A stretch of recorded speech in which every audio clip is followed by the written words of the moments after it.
Isang individual arestado sa paglabag sa Republic Act No. 9175 Chinso Act of 2002 sa Pamplona, Cagayan. Isang individual ang naresto sa isinagawang law enforcement operation laban sa illegal na pagmamay-ari ng chainsaw sa Pamplona, Cagayan. Ang operasyon ay sinagawa ng Pamplona Maritime Law Enforcement Team sa pangunguna ni PEMS Michael R. Pader, na nasa ilalim naman ng Western Cagayan Maritime Police Station sa pamumuno ni Police Captain Jeffrey Q. Igzabal. Katuwang ang matauhan ng Western Cagayan MARPSTA, Pamplona Municipal Police Station at 2 Maneuver Company Regional Mobile Force Battalion 2.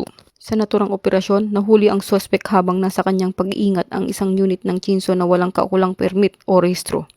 Ang nasabing pagmamay-ari ng hindi rehistradong chainsaw ay paglabag sa Section 7A ng Republic Act No.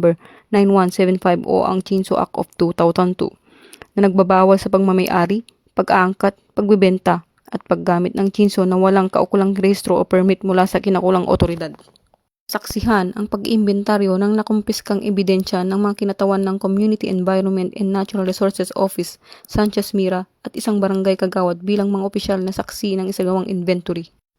Matapos ang operasyon, dinala ang narestong individual at ng mga kumpiskang chainsaw sa tanggapan ng Pamplona Emlet para sa kaukulang dokumentasyon at paghahanda ng mga kinakailangang papeles para sa pagsasampa ng kaukulang kasong administratibo sa Senro Sanchez Mira, Cagayan. Patuloy naman pinag-igting ng Western Cagayan Maritime Police Station ang pagpapatupad ng mga batas pangkalikasan bilang bahagi ng kampanya ng Philippine National Police laban sa mga gawaing sumisira sa kalikasan sa pamamagitan ng mas pinagting na koordinasyon sa iba pang law enforcement at environmental agencies.